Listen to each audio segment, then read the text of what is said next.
Well, I just got back from seeing the reboot of Ghostbusters, and I wrote down my thoughts about the film, and here's my.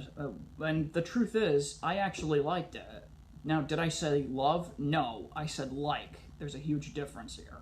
So, but after I saw the film, I wrote down my thoughts about it. So, I admit that it's nowhere near as good as the original 1984 classic that I love so much.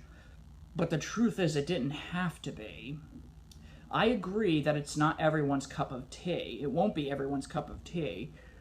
But for the new generation of children, especially young girls being given access to the franchise, they might enjoy it. There is humor in it that's sometimes hit and miss, but I was laughing in a lot of places.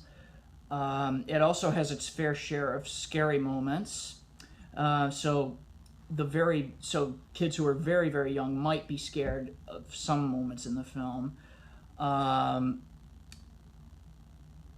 But for the most part, it really felt like watching the old cartoon show, the real Ghostbusters. And that it kind of felt like that. It had that vibe to it of just these groups of people going out on a hunt and catching ghosts. I mean, basically, your basic formula of a typical Ghostbusters story. It's in there. There's ghosts. There's slime. There's the Ecto-1. There's characters speaking techno-babble back and forth the same way Harold Ramis and Dan Aykroyd would do in certain places. They would come up with all these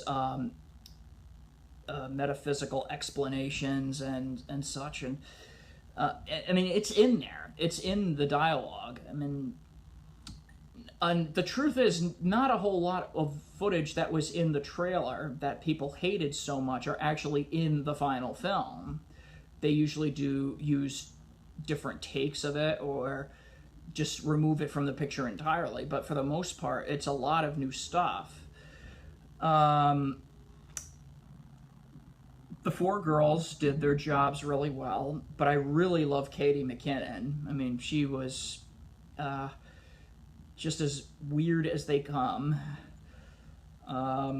Seeing the four girls together kind of brought to mind a lot of my female friends who were in the theater department when I was a student at WestCon. There were some who were the highly geeky. There was one who was kind of a loudmouth. There's one who, there were so many characteristics about the four leads that kind of brought to mind a lot of my friends from the theater department. So it kind of brought back a lot of warm memories of that.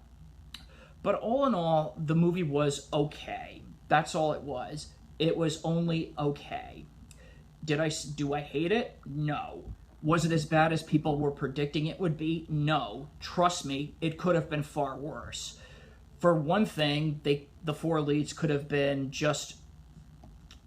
casted just for the titillation of the male audience and just being eye candy for the sake of eye candy, which would have been disastrous. And of course, one major thing that could have gone bad, they could have casted Adam Sandler. And we all know how well he's been turning out. So, for the young and for people being introduced to the concept of Ghostbusters, they'll have a good time.